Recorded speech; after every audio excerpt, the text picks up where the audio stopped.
Muito boa noite, meus caros amigos e amigas que acompanham a nossa live todo sábado. E normalmente nós fazemos uma reflexão sobre a liturgia do domingo ou quando existe alguma festa importante no mesmo dia. Hoje nós temos uma festa extraordinária, né? O nascimento da Virgem Maria, a festa da Natividade da Virgem Maria. Muito bem, e também temos a liturgia do domingo. Então vamos dividir o nosso tempo hoje, na nossa live, em duas partes. Vamos conversar um pouco sobre a importância desta festa litúrgica, da Natividade da Virgem Maria, e vamos conversar um pouco sobre a liturgia do domingo. Bem, a Natividade da Virgem Maria, a Igreja colocou no dia 8 de setembro, porque a concepção de Maria, a Igreja celebra no dia 8 de dezembro, festa da Imaculada Conceição, quando Maria foi concebida, sem pecado, no ventre da sua mãe, né? Então, 9 meses depois, de 8 de setembro, nós temos 8 de dezembro, 9 meses depois temos, então, 8 de setembro. Por isso, é a festa que se celebra, a festa da Natividade da Virgem Maria. Lembrando que, quando a Igreja define alguma coisa aqui na Terra, Deus também define lá no céu, porque Jesus disse para os apóstolos e para São Pedro. São duas citações muito importantes. Para Pedro, está lá em Mateus 16, 18. Tudo que você ligar na terra, eu ligo no céu. Portanto, é um Papa quem ligou. Deus liga no céu. Portanto, se a terra celebra hoje o nascimento da Virgem Maria, o céu também celebra o nascimento da Virgem Maria. Imagine você que festa deve ser no céu, né? E quantas graças Nossa Senhora realmente deve liberar nesse dia de hoje, ok? Muito bem, vamos rezar. Vamos pedir ao Senhor a sua graça e a sua bênção para fazermos aqui hoje uma boa meditação. Em nome do Pai, e do Filho e do Espírito Santo. Amém. Comigo, invoque o Espírito Santo, porque é Ele que dá a nós a luz da sabedoria, da ciência, do entendimento das coisas de Deus. Vinde, Espírito Santo, enchei os corações dos vossos fiéis, acendei neles o fogo do vosso amor. Enviai, Senhor, o teu Santo Espírito, e tudo será criado. Renovareis a face da terra. Oremos, ó Deus, que instruíste os corações dos vossos fiéis. Com a luz do Espírito Santo, fazei, Senhor, que apreciemos retamente todas as coisas, segundo o mesmo Espírito, e gozemos sempre da sua consolação. Por Cristo nosso Senhor. Amém. Que a Virgem Maria nos acompanhe nesta noite, meus irmãos, hoje, nesse dia tão especial que nós celebramos o seu nascimento, não é? Podemos dizer assim, a aurora da salvação. Todo o plano da salvação, meus irmãos, começou aí, com o nascimento da Virgem Maria. Primeiro com a sua concepção, né, imaculada no seio de sua mãe, 8 de dezembro, mas ela nasceu, né, 9 meses depois, nós celebramos hoje. Que a Virgem Maria interceda por nós. Ave Maria, cheia de graça, o Senhor é convosco. Bendita sois vós entre as mulheres, e bendito é o fruto do vosso ventre, Jesus. Santa Maria, Mãe de Deus, rogai por nós, pecadores, agora e na hora de nossa morte. Amém. Glória ao Pai, ao Filho e ao Espírito Santo, como era no princípio, agora e sempre. Amém. São José, rogai por nós. Em nome do Pai, do Filho e do Espírito Santo. Amém. Muito boa noite a todos que estão nos sintonizando aí. Estou vendo aí a Rita, a Zenildo. Muito boa noite a vocês todos. Madalena, muito boa noite. Maria Emília. Vamos conversar um pouco sobre esta solenidade tão importante, né? A Igreja colocou na primeira leitura de hoje um texto do profeta Miqueias, do capítulo 5, versículo 1 até 4, onde o profeta diz assim: assim fala o Senhor, tu, Belém de Éfrata, pequenina entre os 1000 povoados de Judá, de ti há de sair aquela que dominará em Israel. Sua origem vem de tempos remotos, desde o dia da eternidade. De ti há de nascer aquele que dominará. É Jesus, que, segundo os profetas, estava previsto que nasceria em Belém de Judá, não é? Mas nasceu da Virgem Maria. Nós todos sabemos disso. Lá daquela gruta fria de Belém, né? Não foi recebida pelos homens, mas foi recebida pelos animais. E depois acolhida pelos pobres e simples pastores de Belém, e depois adorado pelos magos que vieram do Oriente, da Pérsia. Deus deixará seu povo ao abandono até o tempo em que uma mãe dará à luz e o resto de seus irmãos se voltará para os filhos de Israel. Ele não recuará, apacentará com a força do Senhor e com a majestade do nome do Senhor seu Deus, os homens viverão em paz, pois ele agora estenderá o poder até os confins da terra. E ele mesmo será a paz. É Jesus. Mas esse Jesus, meus irmãos, ele nasce da Virgem Maria. Então, toda a história da salvação, podemos dizer que começa aí com a concepção da Virgem Maria, esse milagre extraordinário, e depois o seu nascimento, 8 de setembro. Né? O Catecismo da Igreja, quando fala da Virgem Maria, diz que Deus a escolheu desde toda a eternidade para ser a mãe do seu filho. É uma coisa impressionante. Sabemos que para Deus não existe passado, nem existe futuro, para Deus tudo é presente. Mas desde toda a eternidade, né? É difícil até de imaginar isso. Deus escolheu esta menina de Nazaré, né? Desposada com José, para ser a mãe do seu filho. Os teólogos se debruçam sobre isso, perguntando por que Maria? Por que não outra mulher? Né? E a resposta dos grandes santos da Igreja é esta, né? Porque ela foi a mais humilde que Deus encontrou entre todas as mulheres. Aquela que era capaz de, com a sua humildade, desatar o nó da soberba e da desobediência de Eva. Você se lembra muito bem, lá no capítulo 3 do livro do Gênesis, né? Quando Deus disse para o primeiro casal que estava no paraíso, e não faltava nada a eles, bastava que fossem obedientes a Deus, vivessem segundo as leis de Deus, e tudo estaria perfeito. Mas a serpente bandida, né? A serpente foi lá tentar Eva, né? E fez ela desobedecer a Deus, comer aquela fruta. Aquela fruta nós sabemos que é simplesmente um símbolo, né? É uma metáfora, não tem fruta nenhuma, né? A fruta é um símbolo, né? Desta árvore você não pode tocar. Se vocês tocarem nessa árvore da vida, né? Árvore da vida, árvore da ciência do bem e do mal, vocês vão morrer. Vocês vão perder a vida. Né? Que árvore é essa? Árvore da vida? Árvore da ciência do bem e do mal?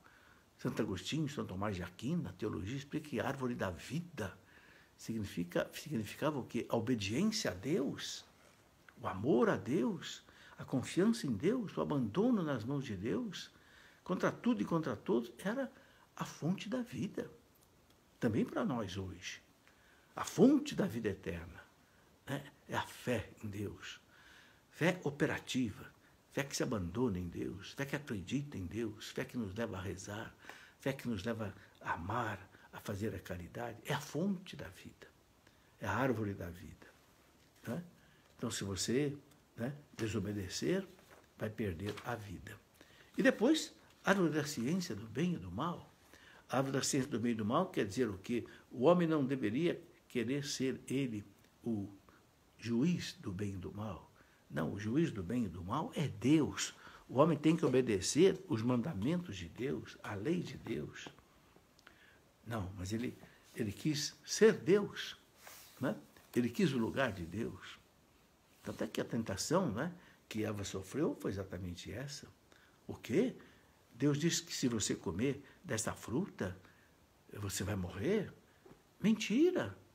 Né? Deus, ele é maldoso. Ele sabe que se você comer dessa fruta, seus olhos vão se abrir.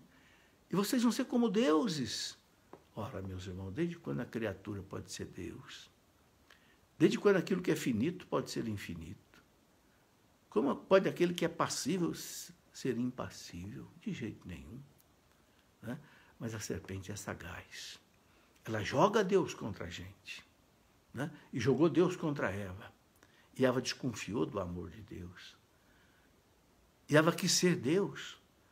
Seus olhos vão se abrir, você vai ser como Deus. E desobedeceu a Deus. Pecado de soberba e pecado de desobediência. E aí o pecado entrou na história da humanidade pela mulher. E por que entrou pela mulher? Porque a mulher foi a última criatura de Deus. Há um significado disso, né? Deus foi fazendo tudo em ordem crescente. Começou com os minerais, os vegetais, os animais, o homem e, por fim, a mulher. A mulher foi o coroamento da natureza. Por isso a mulher é meiga, é dócil, é delicada, é o coroamento. Então o demônio entrou exatamente por aí. Pelo ápice da criação de Deus, ele quis estragar todo o plano de Deus. E ela levou ao seu marido, que também comeu. E aí a gente nota alguma coisa muito interessante, meus irmãos. A influência da mulher sobre o homem, desde Adão e Eva. Adão podia ter dito, não quero, sai para lá. Deus disse que não é para comer dessa fruta. Como é que você foi pegar essa fruta? Como é que você foi comer? Né? Eu acho que até se Adão desse uma bronca em Eva, seria muito bom. Não, mas ele não deu, não. Ele achou bom também. O quê? Nossos olhos vão se abrir. Nós vamos ser como Deus. Traga a fruta. O casal foi culpado, tanto Eva quanto Adão. E aí você vê a influência que a mulher tem sobre a vida do homem. Eu costumo dizer para os casais, nos encontros de casais, de noivos, né? A influência que a mulher tem na vida do homem. A esposa pode levar o marido para o céu ou pode levar o marido para o inferno. A esposa pode fazer a felicidade do marido ou pode fazer a infelicidade do marido. Por isso a mulher tem que ter muito juízo. Por isso a mulher tem que ser santa.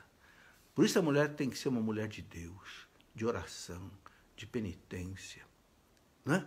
De simplicidade, de humildade, né? Recatada. Né? Não é questão de ser submissa, não. A submissão é ajudar o marido na sua missão. Não é ser escrava dele, não. Submissão quer dizer estar debaixo de uma missão. Ajudar na missão. Submissão, ajudar, estar debaixo, sob. Que coisa bonita, uma mulher que ajuda o seu marido a ser santo. Né? E o casamento é para isso. Mas então Deus prometeu, lá na aurora da humanidade, para a serpente, uma mulher vai esmagar a tua cabeça. Né? Porque Deus, meus irmãos, ele age no mesmo teatro, né, que o demônio agiu. O demônio foi lá e derrubou a mulher. Então ele vai arranjar outra mulher para derrubá-lo. Uma mulher vai esmagar a tua cabeça. Colocarei inimizade entre ti e ela te esmagará a cabeça. Você vai tentar ferir o calcanhar, né? Mas ela vai te esmagar a cabeça. Ele fica tentando ferir o calcanhar da Virgem Maria, né? Ele fica tentando nos perturbar, nós que somos filhos dela, mas ela esmaga a cabeça dele. Ela tem esse poder. Ela recebeu, desde os primórdios, o poder e a missão de esmagar a cabeça de Satanás. É por isso que Nossa Senhora das Graças apareceu, né, para Santa Catarina Labouré, lá em 1830, né, lá na França, na rua de Lubac, né, com os braços estendidos, derramando as suas graças e esmagando a cabeça da serpente com seus pés. Né? Então, a festa de hoje, o nascimento de Maria, é exatamente o cumprimento dessa promessa de Deus. A mulher que vem, escolhida por Deus desde toda a eternidade, a mais humilde. Por quê? Porque Eva foi soberba, Eva foi desobediente. Então Maria veio humilde e obediente. Santo Irineu de Leão, que nasceu lá por volta de 130 e morreu por volta de 200, Santo Irineu de Leão, doutor da igreja, Santo Irineu de Leão dizia, né, Maria, com a sua desobediência, desatou o nó da desobediência de Eva e trouxe para nós o Salvador. Que coisa bonita. Ela, a nova Eva, Jesus, o novo Adão, para salvar a humanidade. sabe? Então, esta mulher, aquela que, né, o profeta Isaías tinha anunciado 700 anos antes disso, né? Eis que uma virgem conceberá. Uma virgem, é um sinal. O sinal do Emanuel é que a sua mãe será uma virgem. Virgem que será virgem perpétua. Virgem antes, virgem durante e virgem depois do parto. Na oração litúrgica de hoje, no prefácio da oração eucarística, né, o sacerdote reza, ela deu à luz, né, sem perder a sua integridade. O parto sagrou ainda mais a sua integridade. E a igreja chama Maria de a Virgem Perpétua, sempre virgem.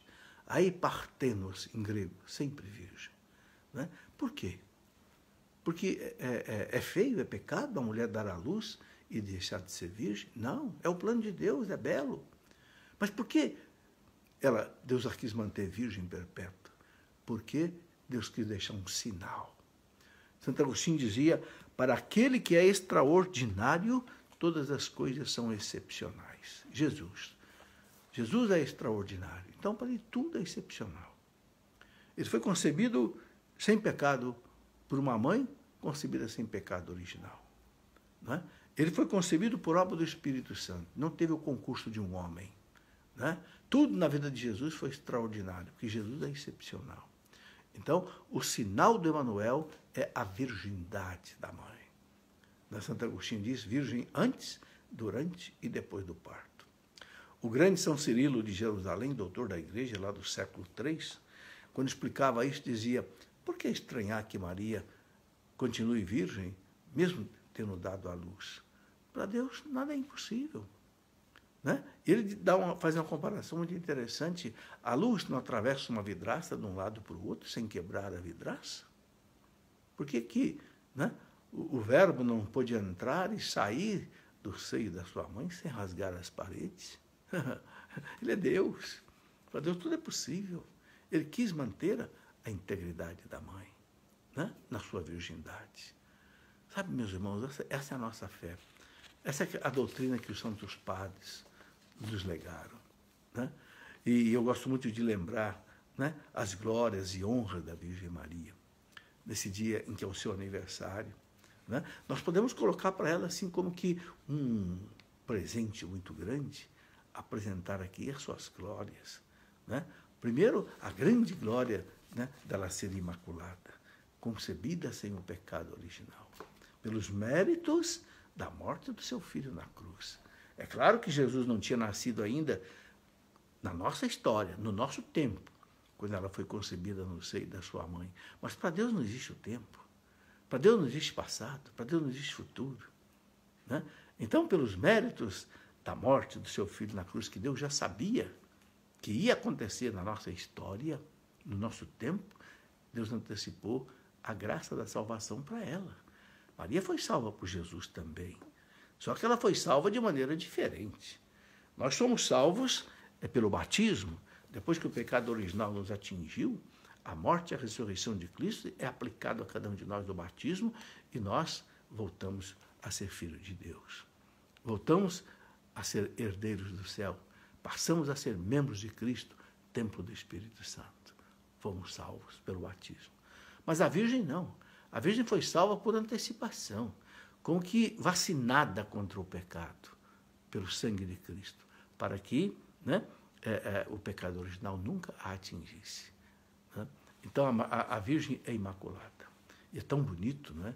Quando ela apareceu, o Papa proclamou como dogma de fé isso em 1854.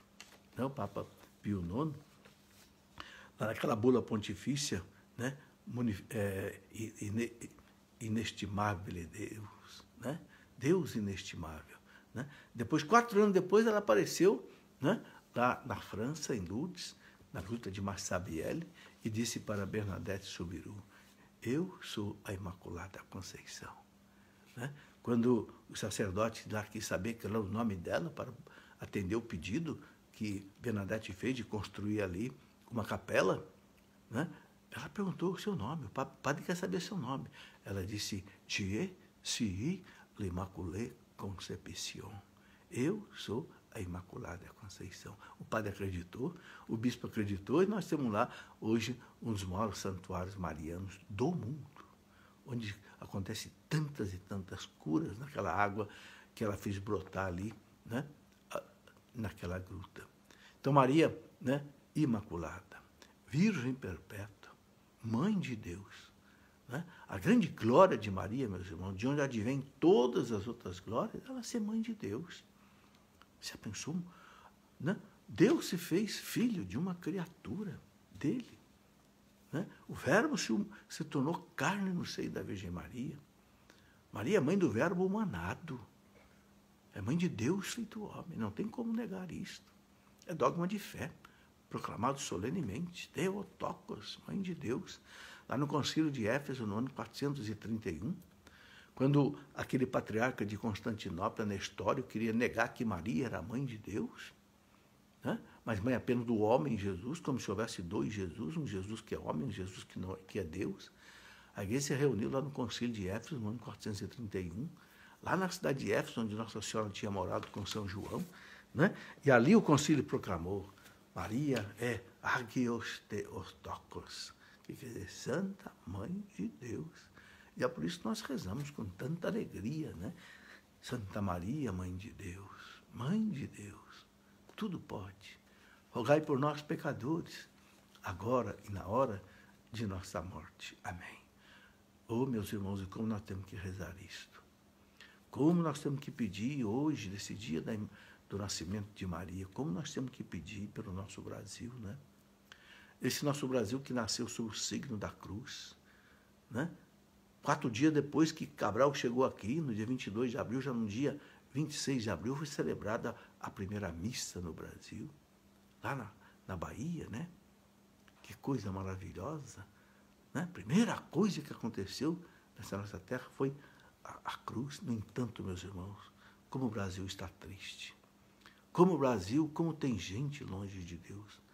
Nós temos hoje uma mídia pagã, ateia, uma mídia que abusa do sexo, essa maravilha que Deus deu para o homem, né? Gerar os filhos e o casal viver a sua unidade e a procriação, né? A mídia hoje faz do sexo uma banalidade, um simples objeto de prazer, quase que zombando de Deus. Nossa, eu fico lembrando daquilo que São Paulo diz, né? Na carta aos Gálatas, Gálatas 6, 7, de Deus não se zomba. De Deus não se zomba. Meus irmãos, nós podemos zombar de tudo, menos de Deus. Né? Chega a história do Titanic, o navio mais poderoso, o transatlântico mais seguro que existia. Quando fizeram o batismo, né, entre aspas, do Titanic, que quebra-se uma garrafa de champanhe, né, no casco do navio, alguém disse: esse nem Deus afunda. Esse nem Deus afunda. Como se o poder de Deus fosse limitado. Na primeira viagem do Titanic, exatamente na hora que a orquestra sinfônica tocava no salão nobre, as pessoas começaram a perceber os pés molhados, porque o navio tinha se chocado contra um iceberg, né? E quanta gente morreu naquele mar frio do norte, né? Entre a Inglaterra e os Estados Unidos. De Deus não se zomba. Meus irmãos, nosso Brasil hoje zomba de Deus. Nós temos uma mídia, nós temos professores universitários, a nossa universidade hoje está carcomida pelo pecado, pelo ateísmo, pelo marxismo, por um feminismo exacerbado, né? que joga a dignidade da mulher no lixo. Pensa que defende a mulher, não defende nada, não. Né? Sabe, nós temos que rezar muito hoje, meus irmãos. A gente vê aí a apologia feita ao aborto, apologia feita ao divórcio, apologia feita à homossexualidade, apologia feita ao casamento de pessoas do mesmo sexo, apologia feita à ideologia de gênero, ensinando para crianças que não existe o sexo, ninguém é mais homem nem mulher. Meu Deus do céu, onde é que nós estamos? Onde é que nós vamos parar? Né? Se ensina a inseminação artificial contra a vontade da Igreja de Deus. se ensina todo tipo de contracepção, de laqueadura, de vasectomia contra a vontade de Deus. Um laicismo anticatólico horrível, né? Um ateísmo que se propaga a cada dia, e sobretudo nas universidades, de onde saem os formadores de opinião, que vão para a imprensa e vão para todo lado. Sabe, um marxismo dominando, um marxismo que joga rico contra pobres. Meus irmãos, nós estamos vivendo um Brasil triste. Basta ver o que nós vimos essa semana. Um dos candidatos a presidente da República foi esfaqueado no meio da rua. E não foi um ato de loucura, de demência, não. Agora a polícia provou que foi um ato calculado, programado. Tanto assim que esse assassino se apresentou à polícia com 4 advogados. 4 advogados. Está lá nos laudos da sentença dele. Um maluco não tem 4 advogados, não. Algo programado. Então, nós estamos vendo a situação que esse país está vivendo. Uma situação realmente, meus irmãos, sem Deus. Sem Deus. Então, a gente vê aí o pecado original, que continua acontecendo entre nós. Não foi só Adão e Eva que disseram não a Deus e quiseram, né, ser Deus sem Deus. Não, hoje a gente vê a mesma coisa. Então, hoje, meus irmãos, né, Nossa Senhora, que é mãe de Deus, que tem todo o poder, porque São Bernardo chamava Nossa Senhora de, né, onipotência suplicante. Onipotência suplicante quer dizer, tudo que ela suplica a Deus, ela pode. Ok? Ela pode. Porque é mãe de Deus. E a prova disso, as bodas de Caná. Né? Bodas de Caná. Não era a hora de Jesus fazer o milagre. Ele deixou bem claro, mulher, não chegou a minha hora. Né? Mas ela apenas disse para o servente, né? Faça o que ele mandar.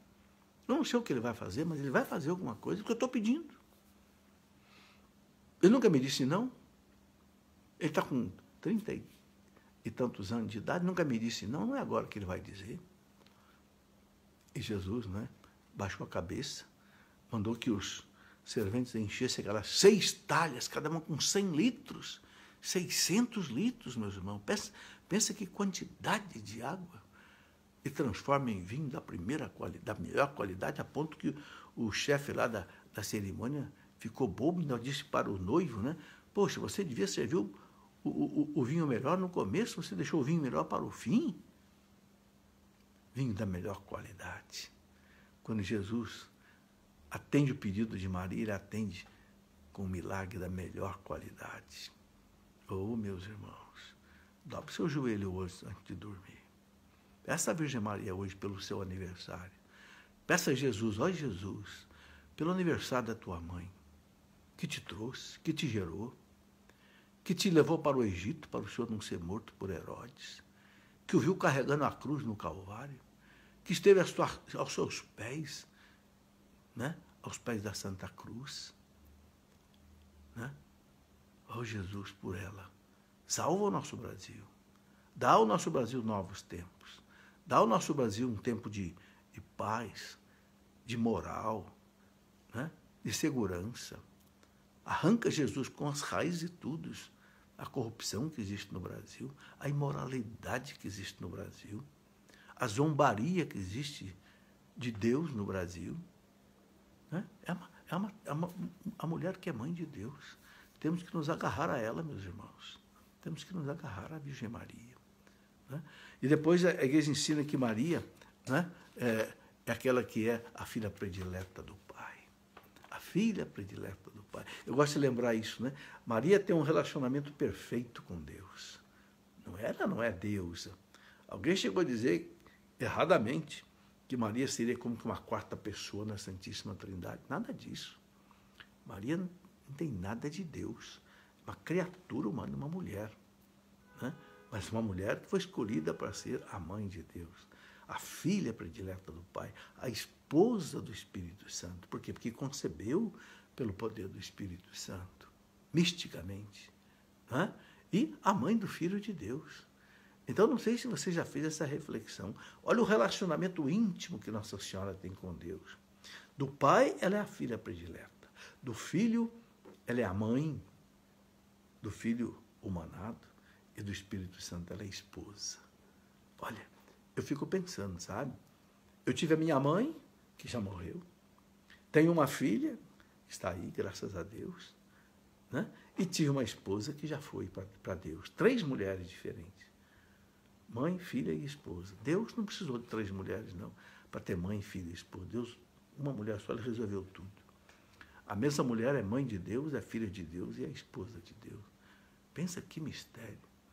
Pensa que intimidade Nossa Senhora tem com a Santíssima Trindade. O que ela pedir a Deus, Deus atende. É claro que ela pede segundo a vontade de Deus. Ela não pede nada contra a vontade. E ela sabe o que é bom para nós. A nós cabe pedir. Pedir 50 vezes na reza do terço. Santa Maria, Mãe de Deus, roga por nós, pecadores.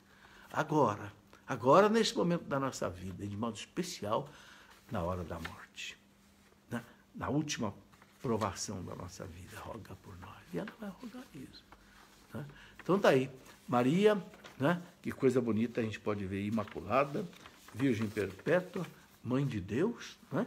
E filha predileta do Pai. Mas tem mais. Maria é a mais humilde de todas as criaturas. E ela é tão humilde que Jesus se submeteu a ela. Ele lhes era submisso. Que coisa bonita, né? Quando ela encontrou Jesus lá no templo, depois de 3 dias, disse para ele: meu filho, por que você fez isso? Teu pai e eu estávamos aflitos te procurando. Teu pai José e eu. Né? Mas depois que Jesus explicou: eu estou na casa do meu pai. Eu devo ficar na casa do meu pai. A casa do pai o atrai. Né? Ele, depois de São Lucas, ele voltou para Nazaré com eles e lhes era submisso. Ô, meus irmãos, você já pensou Deus ser submisso a uma criatura que ele criou? Maria e José? Que coisa maravilhosa. Ensina a obediência aos filhos. Então, está aí. Depois de ser a esposa do Espírito Santo, a mais humilde, né? Maria também é aquela que, nós já dissemos, esmaga a cabeça da serpente, né? E aquela que é medianeira de todas as graças. Né? Isso é uma outra coisa que eu gosto de destacar. Os grandes santos doutores da Igreja, Santo Agostinho, São Tomás de Aquino, né? Muitos outros santos, São Pedro Canísio, São Roberto Bellarmino, né?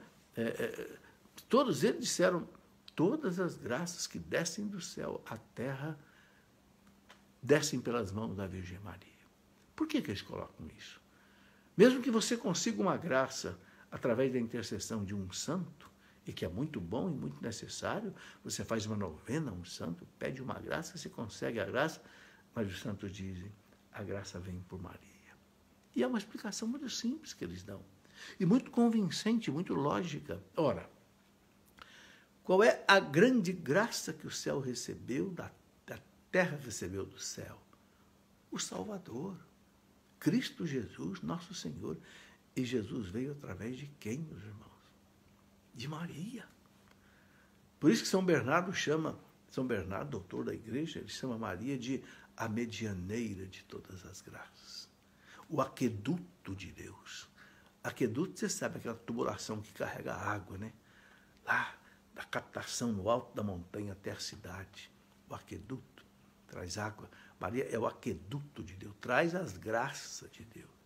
É a grande avenida que Deus abriu. Então, claro que as graças não podem vir por outro caminho, vem por esse caminho de graça. Então, você veja que coisa maravilhosa o mistério, a missão da Virgem Maria. E depois, eu gosto de lembrar também que ela esteve aos pés da cruz de Jesus. E nós a recebemos como mãe. Né? A igreja diz que ali, aos pés do Calvário, ela nos gerou como filhos. É como que um parto, né? Ali aos pés da cruz de Jesus. Porque Jesus olhou para ela, viu ali São João e disse: mulher, eis aí o teu filho. Mulher por quê? Porque Jesus olhava para ela e chamava Maria de mulher. Por quê? Para mostrar para nós quem é aquela mulher lá do Gênesis. Uma mulher vai esmagar a tua cabeça. E depois aquela mulher lá do Apocalipse, aquela mulher vestida de sol, né? Com a lua debaixo dos pés, a coroa de 12 estrelas na cabeça, né? a mulher do Apocalipse. Quem é essa mulher? Jesus chamava a sua mãe de mulher. Mulher, não chegou a minha hora. Mulher, né? Eis aí o teu filho. Filho, eis aí a tua mãe. Oh, meus irmãos, que coisa impressionante. Maria, nossa mãe. Todos os santos, todos os papas disseram isso, que João ali, aos pés da cruz de Nossa Senhora, representava cada um de nós. Cada um de nós. Né? Para que nós fôssemos filhos da Virgem Maria. É interessante que São João lembra que, diz, né, que a partir daquele momento, ele a levou para a sua casa.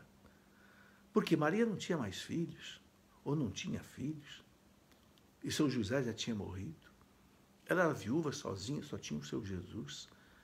Jamais Jesus entregaria a sua mãe para, né, um discípulo que não fosse seu filho, se ele tivesse mais irmãos. É a prova que Jesus nunca teve irmãos. Né? Os irmãos que aparecem no Evangelho são parentes, que o grego, o hebraico não tinha a palavra primo. Então usava a palavra irmão para os parentes próximos, nós sabemos disso. Né? João a levou para sua casa, foi morar lá em Éfeso, lá naquela colina no alto de Éfeso, onde até hoje existe aquela casinha, né? Sabe? Uma mística da igreja, beata, Ana Catarina Emmerich, teve essa visão da casinha que Nossa Senhora morou lá em Éfeso. Contou para, né, os pesquisadores, né, os arqueólogos, e eles foram lá e encontraram. Lá no alto de Éfeso, eu estive lá já 2 vezes. Hoje é um santuário mariano pequeno, mas a casinha de Nossa Senhora que morou com São João está lá em Éfeso. Que coisa mais linda, né? João a levou para sua casa. Eu pergunto, você já levou Maria para sua casa? Você tem um quadro de Maria na sua casa? Você tem uma imagem de Maria na sua casa? E tem que ter. É sua mãe. Você teve uma mãe que o gerou para esse mundo. Mas Deus nos deu uma mãe para gerar para a vida eterna. Ela no céu intercede por nós sem cessar. É a medianeira de todas as graças. É a nossa intercessora. Diante de Deus, roga por nós. Meus irmãos, quando a gente vê as aparições de Nossa Senhora, tantas aparições, né? Aqui no Brasil mesmo, quantas notícias de aparições de Nossa Senhora. Claro, não sabemos se todas essas aparições são verdadeiras, mas há testemunhos lindíssimos de aparições de Nossa Senhora. Sem falar das aparições que a igreja confirmou, como Fátima, Lourdes. Né? Tem para comigo que as aparições de Medjugorje são autênticas. Eu penso que um dia o Papa vai aprovar essas aparições. Né? O que é isto? É a mãe preocupada com os filhos. A mãe, você vê que de vez em quando aparecem imagens de Nossa Senhora vertendo sangue nos olhos, outras vezes vertendo lágrimas. Meus irmãos, são lágrimas de desespero, de angústia, de tristeza, de uma mãe que vê seus filhos se afastando de Deus, atolados no pecado do ateísmo, no pecado da imoralidade, no pecado do sexo fora do plano de Deus, no pecado das drogas, no pecado do crime, no pecado de tudo isso que eu já falei aqui há poucos momentos. Essa mãe chora, essa mãe sangra, não é? Porque é mãe. Aí está a prova que Nossa Senhora é mãe de verdade. Né? Mãe a quem nós devemos recorrer. Não é à toa que quando ela apareceu, a Santa Catarina Labouré, né, ela viu Santa Catarina enxergar aquela frase que circundava aquela sua medalha, a medalha milagrosa: ó Maria concebida sem pecado, rogai por nós que recorremos a vós. Ó Maria concebida sem pecado, rogai pelo nosso Brasil, que nós recorremos a vós. Rogai pela nossa família, rogai pelos nossos filhos. Sabe, meus irmãos, nunca perderá a esperança no socorro de Nossa Senhora. Jamais. Ela nasceu para isso. Ela nasceu para ser a nossa mãe, a medianeira de todas as graças diante de Deus, né? E aquela que, né, esmaga a cabeça da serpente. Bem, tudo isso é bom a gente lembrar nesse dia, né, em que nós celebramos aí o nascimento da Virgem Maria. Eu queria fazer aqui essa reflexão, né? Porque é uma maneira assim de nós homenagearmos Nossa Senhora, lembrando aquilo que ela é e depois também nós imitarmos as suas virtudes, né? Nós podemos fazer duas coisas. Primeiro, exaltar as glórias de Maria, né? O grande Santo Afonso de Ligório escreveu um livro, As Glórias de Maria, maravilhoso. São Luís de Montfort escreveu o Tratado da Verdadeira Devoção à Virgem Santíssima e nos convida a fazer a consagração a ela pelo seu método maravilhoso. Faça! Eu fiz em 1994. Posso dizer a você que a minha vida mudou. O Papa João Paulo II fez e ele disse que mudou a vida dele. Não é à toa que ele colocou no brasão dele, totus tuus, Maria. Todo teu, Maria. No brasão dele. E é com essa força da Virgem Maria que o Papa venceu o comunismo na Rússia, derrubou o muro de Berlim, né? Tentaram matá-lo na Praça de São Pedro, né? Porque ele era o homem que realmente, de Deus e da Virgem Maria, que ia derrubar o comunismo na União das Repúblicas Socialistas Soviéticas. Graças a Deus, aquele mundo, né, de comunismo se dissolveu, sabe? Na força da Imaculada Conceição. Bem, eu quero falar um pouquinho também sobre a liturgia do domingo de amanhã, que já começa no sábado de hoje, né? Esse domingo é o domingo da confiança em Deus, do abandono em Deus.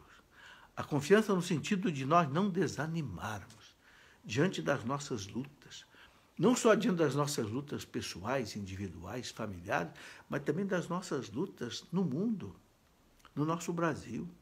Tão triste, como eu já falei aqui há pouco, não desanimar, né? A primeira leitura que é do profeta Isaías, capítulo 35, versículo de 4 até 7, o profeta diz: dizei às pessoas deprimidas, criai ânimo, não tenhais medo, vede, é nosso Deus, é a vingança que vem, é a recompensa de Deus, é Ele que vem para nos salvar, né? O Papa João Paulo II dizia: a última palavra da história não será a morte, a última palavra da história será a vida, ok?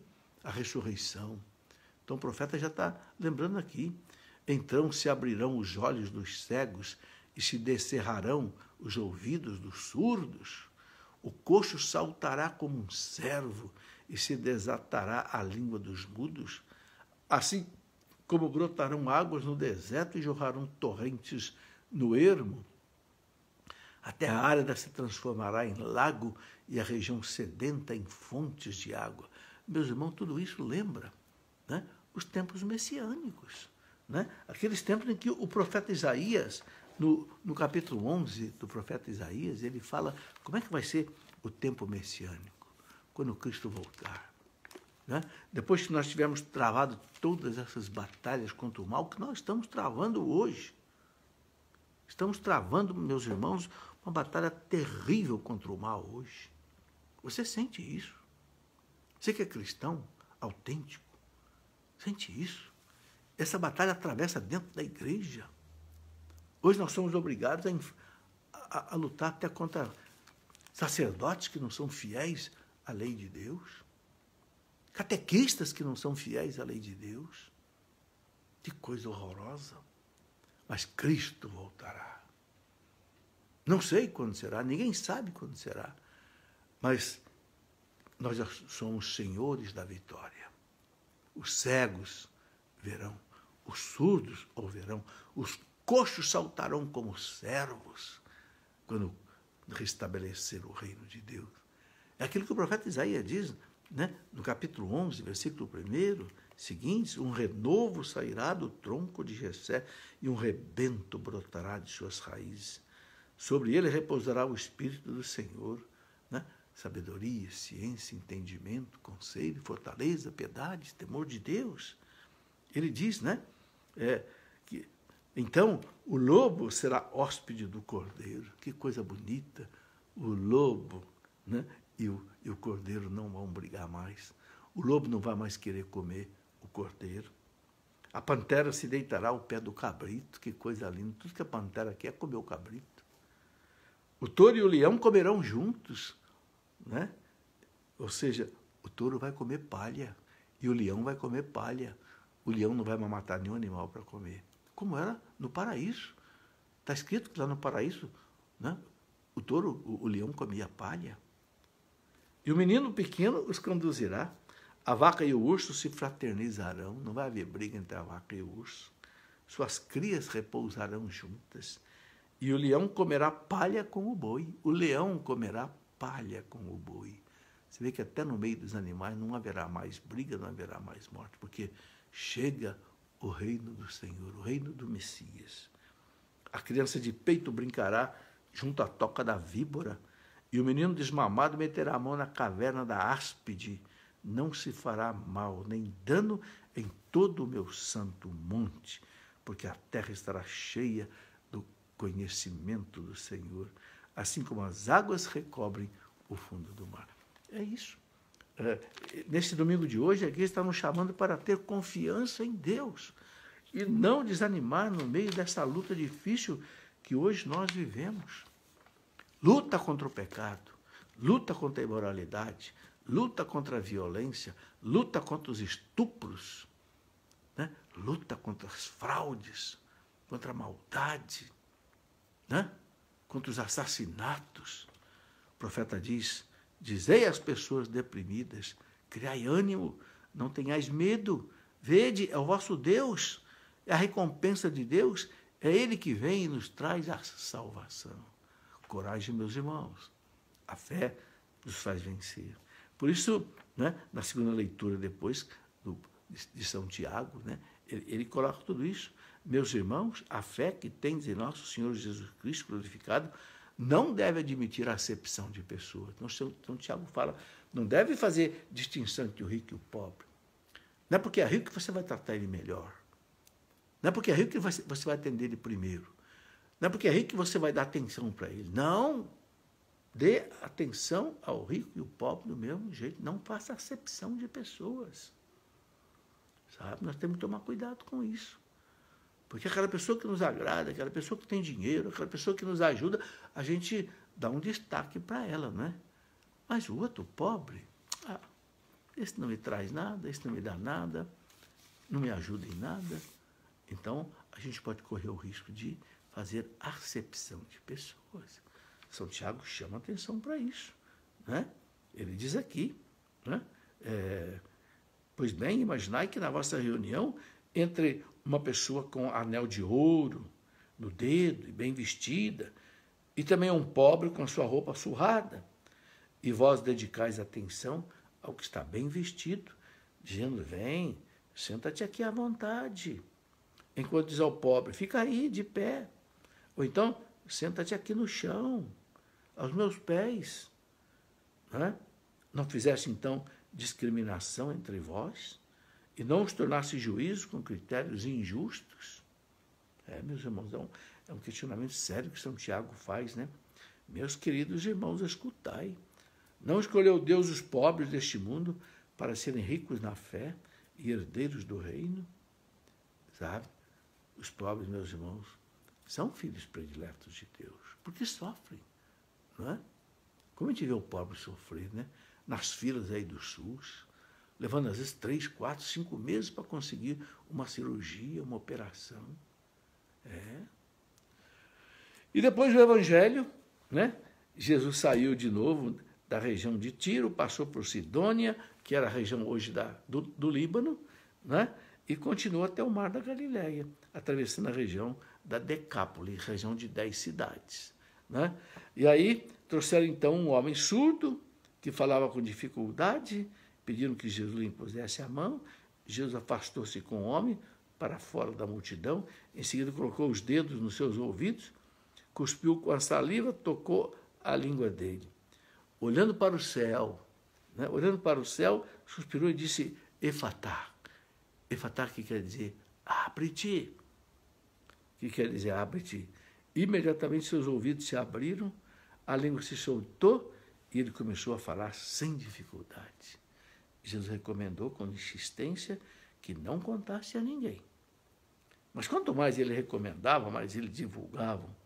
Muito impressionados diziam, ele tem feito bem todas as coisas, aos surdos faz ouvir e aos mudos falar. Olha, meus irmãos, esse episódio desse surdo-mudo que Jesus devolve a ele o ouvido e devolve a fala, né? É muito mais significativo para a vida espiritual. Jesus vem trazer, né, a nossa surdez da alma, a nossa cegueira da alma, a visão espiritual. Ouvidos para ouvir a voz de Deus, ouvidos para ouvir o clamor de Deus, e olhos para ver a beleza de Deus, do plano de Deus, da obra de Deus, da maravilha de Deus. Meus irmãos, quantas pessoas olham para esse mundo maravilhoso, flores encantadoras, frutas maravilhosas, de uma doçura impressionante, e não vê o rosto de Deus por trás de tudo isso. Ora, meus irmãos, a natureza é um espelho que grita ao mostrar o rosto de Deus, mas tem tanta gente que está cego, tanta gente cega, tanta gente surda, que não escuta Deus e não vê Deus, que grita através da natureza, grita através dos acontecimentos. Então, Jesus virá mais do que para arrancar a nossa cegueira física, a nossa surdez física. Jesus vem para arrancar já com a sua graça. A graça da conversão, a graça do perdão, no sacramento, sobretudo, da confissão. Jesus vem tirar a nossa cegueira. Ele disse no Sermão da Montanha: bem-aventurados puros de coração, porque verão a Deus. Verão a Deus, ouvirão a Deus. Mas tem que ser puro de coração. Então, sabe, toda esta liturgia do domingo, meus irmãos, quer exatamente nos mostrar isso. Tenhamos fé em Deus, tenhamos confiança em Deus, não desanimemos nas nossas lutas diárias, nem pessoais, nem contra o pecado, nem na luta pela família, nem na luta pelo Brasil melhor. Não desanimemos. Deus está conosco, né? Por isso, o Salmo responsorial, que é o Salmo 145, ele resume tudo isso. Ele diz assim: bendize, ó minha alma, ao Senhor, né? Bendirei ao Senhor toda a vida. Bendirei ao Senhor toda a vida, na dor e na alegria, na tristeza, na alegria, na riqueza, na pobreza. Bendirei ao Senhor toda a vida. O Senhor é fiel para sempre, faz justiça aos que são oprimidos. Ele dá alimento aos famintos. É o Senhor quem liberta os cativos. Creiamos nisso. O Senhor abre os olhos aos cegos. O Senhor faz erguer-se o caído. O Senhor, né, ama aquele que é justo. É o Senhor quem protege o estrangeiro. Sabe? É uma palavra de conforto, de fé, de esperança. Não desanimar. Ele ampara a viúva e o órfão, mas confunde os caminhos dos maus. É só esperar. Os caminhos dos maus, meus irmãos, o mal se autodestrói. O mal é questão de tempo. O comunismo se esfacelou. O nazismo se esfacelou. O fascismo se esfacelou. Né? E tudo isso nós estamos vendo aí, o marxismo, que hoje domina as nossas universidades, vai se esfacelar. Né? Sião, ó Sião, o teu Deus reinará para sempre e por todos os séculos. Essa é a nossa esperança, meus irmãos. Essa é a nossa alegria. Deus está conosco. Eu quero encerrar essa nossa conversa, mais uma vez, colocando o coração e os olhos em Nossa Senhora. No dia do seu aniversário, queremos dar a ela esse nosso presente, presente do nosso agradecimento, presente da nossa confiança nela, presente do nosso amor a ela, mas também pedir a ela: Virgem Maria, tenha compaixão de nós, tenha misericórdia deste nosso Brasil, venha em socorro das nossas crianças, ó Mãe de Deus, que nas nossas escolas estão aprendendo coisas horríveis, coisas que profanam a lei de Deus, cartilhas de sexo imorais, indecentes, com gravuras, com figuras, Mãe de Deus. Socorre nossas crianças, socorre nossos jovens que nas escolas, nas universidades, tantas vezes estão sendo envenenados pelo veneno do marxismo, da luta de classes, jogando irmãos contra irmãos. Socorre-nos, Mãe de Deus. A Senhora é Mãe de Deus, a Senhora pode tudo. Sabemos disso, que a Senhora pode tudo. Então venha em socorro da nossa miséria. Venha em socorro da nossa fraqueza. Venha salvar o nosso Brasil. Glória ao Pai, ao Filho e ao Espírito Santo, como era no princípio, agora e sempre. Amém. Salve Maria, salve Mãe de Deus, salve Senhora Imaculada, salve Senhora Aparecida, Rainha e Padroeira do nosso Brasil. Em nome do Pai, do Filho e do Espírito Santo. Amém. Muito boa noite, meus amigos, meus irmãos. Tenham um bom final de sábado. Tenham um domingo abençoado por Deus. Muito obrigado pela sua companhia.